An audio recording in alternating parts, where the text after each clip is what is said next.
साल 1947। Red Cliff line ने जब बंगाल और पंजाब को काटा तो उसने लाखों लोगों की जिंदगी को पलट कर रख दिया। ब्रिटिशर्स ने इसे एडमिनिस्ट्रेशन की जरूरत बताया, लेकिन असल में ये डिवाइड एंड रूल का हिस्सा थी। बंगाल की बात करें तो 1947 के बाद लाखों लोग कलकत्ता और नॉर्थ ईस्ट इंडिया की तरफ माइग्रेट हुए थे, लेकिन दोनों तरफ के लोगों को म्यूजिक, लिटरेचर और सिनेमा ने आपस में जोड़कर रखा था। यही वजह रही कि 1971 में पाकिस्तान से अलग होकर ईस्ट पाकिस्तान बना था नया बांग्लादेश। उसकी इस नई पहचान में भारत की भूमिका बहुत खास रही थी। भारत ने न सिर्फ इस नए स्वतंत्र देश के साथ आर्थिक रिश्तों को मजबूत किया था, बल्कि दोनों देशों के कल्चर ने भी रिश्तों की मजबूती में खास योगदान दिया था। एक लंबे वक्त तक बंगाल के कल्चरल आइकन्स, चाहे वो रे हो या फिर टैगोर, दोनों तरफ एक जैसा सम्मान पाते थे। लेकिन जब शेख हसीना ने ढाका को छोड़ा, तब के बाद से इस मेल जोल ने एक अलग बदलाव दिखाया। इतना ही नहीं, बल्कि बांग्लादेश में माइनॉरिटी हिंदूज पर हमलों की खबरों ने इस सवाल तक को हवा देने में काम किया कि क्या बांग्लादेश में इस्लामिक ताकतें फिर से उभर रही हैं। ये सवाल इसलिए जहन में आया क्योंकि हाल ही में सत्यजीत रे के पैतृक घर के टूटने के मुद्दे ने एक बार फिर से पड़ोसी देश में हो रहे कल्चरल शिफ्ट को हाईलाइट कर दिया है। ये बदलाव उस वक्त से और ज्यादा तेजी से सामने आ रहा है जब शेख हसीना की सरकार हट चुकी थी और वहां पर मोहम्मद यूनुस ने अपनी एक नई सरकार की सत्ता संभाली थी। नमस्कार, मेरा नाम है डिम्पिका और आप देख रहे हैं खबर गांव। कहा जाता है कि इमारतें सिर्फ ईंट और पत्थर से नहीं बनाई जाती, कुछ दीवारें यादों से बनाई जाती हैं। और जब ऐसी किसी दीवार पर हथौड़ा चलता है तो आवाज सिर्फ मलबे से नहीं आती, बल्कि इतिहास की गहराइयों से आती है। पिछले कुछ दिनों में बांग्लादेश के मयमेंसिंह शहर की एक पुरानी हवेली चर्चा में है। यही वो जगह है जहां सत्यजीत रे का बचपन या कम से कम उनके पूर्वजों की विरासत कभी सांस लिया करती थी, और अब उसी इमारत पर बुलडोजर चल चुका है। इमारत आधी से ज्यादा ढह चुकी है, जिसकी तस्वीरें वायरल हो रही हैं। कुछ लोगों में गुस्सा भी नजर आ रहा है, लेकिन इस कहानी ने बाद में एक और मोड़ लिया, तब जब बांग्लादेश के प्रशासन ने कहा कि यह घर सत्यजीत रे का था ही नहीं। यानी एक ऐसा दावा जिसने पूरे विवाद को और भी ज्यादा उलझा दिया था। तो क्या वाकई में सत्यजीत रे का पुश्तैनी घर ये था या नहीं? अगर हाँ, तो क्यों बांग्लादेश सरकार अब इससे किनारा कर रही है? 21 फरवरी 1972 ये नए देश बने बांग्लादेश की राजधानी ढाका थी। पलटन मैदान आजाद बांग्लादेश के पहले शहीद दिवस के आयोजन के लिए पूरे तरह से ये बांग्लादेश तैयार था। यह आयोजन बांग्ला को आधिकारिक भाषा का दर्जा दिलाने के संघर्ष में शहीद होने वालों की याद में किया जा रहा था। और इस आयोजन का मुख्य अतिथि ना तो कोई नेता था और ना ही कोई सैन्य अफसर था। यहाँ तक कि ये कोई बांग्लादेशी भी नहीं था। ये मुख्य अतिथि सीमा पार से जरूर आया था, लेकिन उसकी जड़ें बांग्लादेश में काफी गहरी थी। और अपने छोटे से भाषण में उसने दो ही चीजों का उल्लेख किया था, बांग्लादेश के प्रति अपने प्रेम को और मेमनसिंह में अपने पैतृक घर जाने की अपनी इच्छा को, जो कभी पूरी नहीं हो सकी। इस मुख्य अतिथि का नाम था सत्यजीत रे, भारतीय सिनेमा के उन चुनिंदा नामों में से एक जिन्होंने ग्लोबल सिनेमा में भी अपना एक रुतबा कायम किया है, जिस वजह से हर कोई झुककर उनका सम्मान करता है। वो ना सिर्फ एक फिल्म डायरेक्टर थे, बल्कि screen writer, music composer, Illustrator और ऑथर भी थे। उनके बनाए किरदार जैसे अपू, फलेदू और प्रोफेसर शोंकू आज भी हम सभी की यादों में जिंदा है। उनकी पहली फिल्म पाथेर पंचाली ने इंटरनेशनल लेवल पर जो तारीफें लूटी, वो अपने आप में एक बहुत ही बड़ा माइलस्टोन है। इतना ही नहीं, कांस फिल्म फेस्टिवल में अवार्ड जीतने वाली ये पहली भारतीय फिल्म बनी और इसीलिए उन्हें 1992 में भारत के सबसे बड़े नागरिक सम्मान भारत रत्न से नवाजा गया। इसी साल उन्हें ऑनरी ऑस्कर से भी सम्मानित किया गया था। सत्यजीत रे को कला विरासत में मिली थी उनके दादा उपेंद्र किशोर रे चौधरी से। वो बंगाल के मशहूर राइटर, पेंटर और म्यूजिशियन थे। उन्होंने 1913 में बच्चों की मशहूर बंगाली मैगजीन संदेश शुरू की थी, जो आगे चलकर रे परिवार की कई पीढ़ियों से जुड़ी रही। और इन सब की शुरुआत हुई मेमनसिंह के एक घर से, उपेंद्र किशोर रे का पैतृक घर, जो बंटवारे के बाद बांग्लादेश का हिस्सा बन गया था। मेमनसिंह की हरि किशोर रे चौधरी रोड पर 36 एकड़ जमीन में फैला एक घर कभी साहित्यिक और कलात्मक ऊर्जा से भरपूर था। उपेंद्र किशोर रे चौधरी को 5 साल की उम्र में उनके एक रिश्तेदार हरिकिशोर रे ने गोद ले लिया था। हरिकिशोर जमींदार थे, उन्हीं के नाम पर घर के सामने की सड़क का नाम पड़ा था।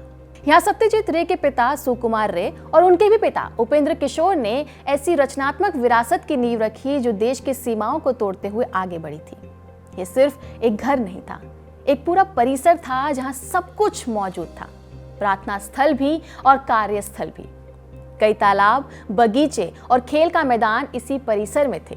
सत्यजीत रे कभी इस घर में नहीं गए, लेकिन यहाँ उनके दादा और बंगाल के बाल साहित्य के जनक कहे जाने वाले उपेंद्र किशोर की यादें थीं। सुकुमार रे ने अबोल तबोल जैसी रचनाओं के जरिए इस विरासत को और बढ़ाया था। ये परिसर बंगाली कल्चर का प्राय भी बना। समय के साथ रे परिवार आगे बढ़ता गया। मेमन सिंह कोलकाता में शिफ्ट हो गए। रे परिवार का दावा इस घर पर जरूर बना रहा, लेकिन कोई भी वहां पर रहता नहीं था। सत्यजीत रे कभी भी इस घर में नहीं गए थे। 1989 में इस घर का इस्तेमाल एक सरकारी संस्था शिशु अकेडमी के दफ्तर के तौर पर किया जा रहा था, यानी ये घर अब सरकारी कब्जे में आ चुका था। 2007 में शिशु अकेडमी भी यहाँ से शिफ्ट हो गई थी और ये घर पूरी तरह से खाली हो गया था। सालों से खाली पड़ा ये घर खंडहर में तब्दील हो गया था। ऐसे में बांग्लादेश की सरकार ने तय किया कि इसे गिराकर यहाँ पर शिशु अकेडमी के लिए एक नई बिल्डिंग बनाई जाए, और जैसे ही ये खबर सामने आई, इसका विरोध होना शुरू हो गया। बांग्लादेश की संस्थाओं ने इस पर आपत्ति जताई और सत्यजीत रे और उनके परिवार के योगदान को देखते हुए संरक्षित करने की मांग भी की। भारत सरकार और पश्चिम बंगाल सरकार ने भी बांग्लादेश सरकार से इस फैसले पर चिंता जताई थी, और यहाँ तक कि भारत के विदेश मंत्रालय ने बांग्लादेश सरकार से कहा कि ये घर सिर्फ एक इमारत नहीं है, बल्कि भारत और बांग्लादेश की सांस्कृतिक विरासत का हिस्सा है। इसलिए अगर बांग्लादेश इस ऐतिहासिक स्थल को संरक्षित रखना चाहे तो भारत तकनीकी और आर्थिक सहायता देने को पूरी तरह से तैयार है। इस बात की तूल पकड़ते ही मानो बांग्लादेश की सरकार सकते में आ गई और उन्होंने तुरंत इस बात पर अपनी सफाई देनी चाहिए। बांग्लादेश की मिनिस्ट्री ऑफ फॉरेन अफेयर्स ने एक प्रेस रिलीज जारी करते हुए कहा कि जो इमारत तोड़ी जा रही है वो असल में रे परिवार का घर है ही नहीं, बल्कि उसके बगल में मौजूद एक पुरानी सरकारी बिल्डिंग थी जो अब जर्जर हो चुकी थी और इसीलिए उसको तोड़ा जाएगा। असल घर को लेकर कोई तोड़फोड़ नहीं हुई है, वो पहले से प्राइवेट ऑनरशिप में है और फिलहाल वैसी ही स्थिति में है जैसे वो पहले थी। लेकिन ये पूरा इंसिडेंट एक बात तक नहीं टिका है कि सत्यजीत रे के घर को तोड़ा जा रहा है। दिक्कत यह है कि इस ऐतिहासिक घर को और इसके पीछे की कहानी को जिंदा रखने के लिए जब भारत की तरफ से मदद देने की बात कही गई, तब भी बांग्लादेश सरकार ने इस बात को अनदेखा किया और तोड़ने का काम चालू रखा। सरकार का ये रवैया दिखाता है कि बांग्लादेश भारत सरकार के साथ अपने पुराने सभी संबंधों को भूल रहा है या फिर देखना ही नहीं चाहता। ढाका में लीडरशिप बदलने के बाद भारत और बांग्लादेश के रिश्ते बहुत अच्छे नहीं हैं, खासतौर पर अगस्त 2024 में हुए सत्ता परिवर्तन के बाद से।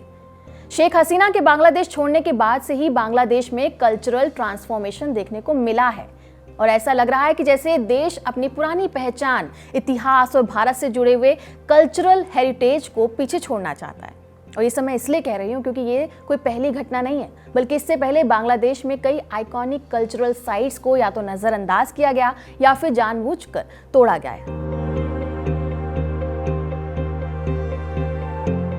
फरवरी 2025 को ही पहली ऐसी घटना देखने को मिली जब बांग्लादेश के फाउंडिंग प्रेसिडेंट और शेख हसीना के पिता शेख मुजीबुर रहमान के पैतृक घर का एक हिस्सा ढाका में गिरा दिया गया।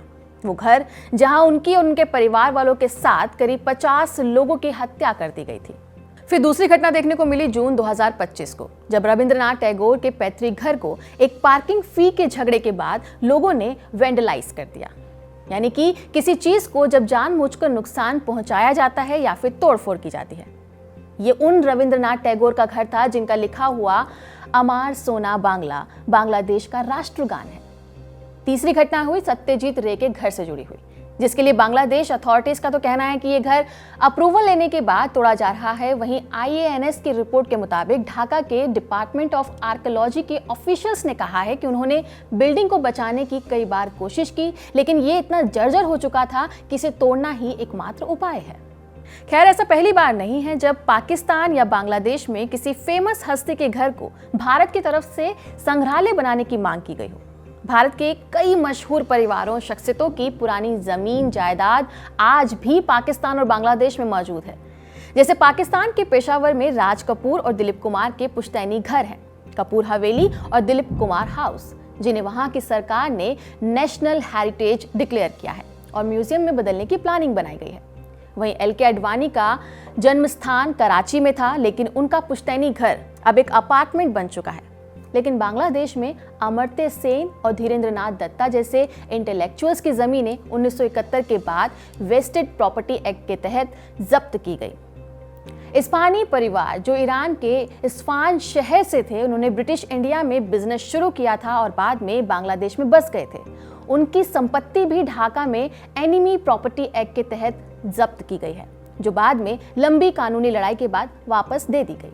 फिलहाल तो सत्यजीत रे के घर को आधा तोड़कर बीच में रोक दिया गया है, पर सवाल ये है कि क्या हम अपनी शेयर्ड हिस्ट्री को इसी तरह खोते रहेंगे? शेख मुजीबुर रहमान, रविंद्रनाथ टैगोर और अब सत्यजीत रे, ये सभी साउथ एशिया की सांस्कृतिक विरासत हैं। और बात सिर्फ इतनी सी नहीं है कि एक जर्जर बिल्डिंग को गिराया जा रहा है, बल्कि जब उसे बचाने की पूरी कोशिश की जा रही होती है, तब भी कोई पॉजिटिव एक्शन देखने को नहीं मिला। आपका इस पर क्या कहना है? हमें कमेंट सेक्शन में जरूर बताएं। नमस्कार।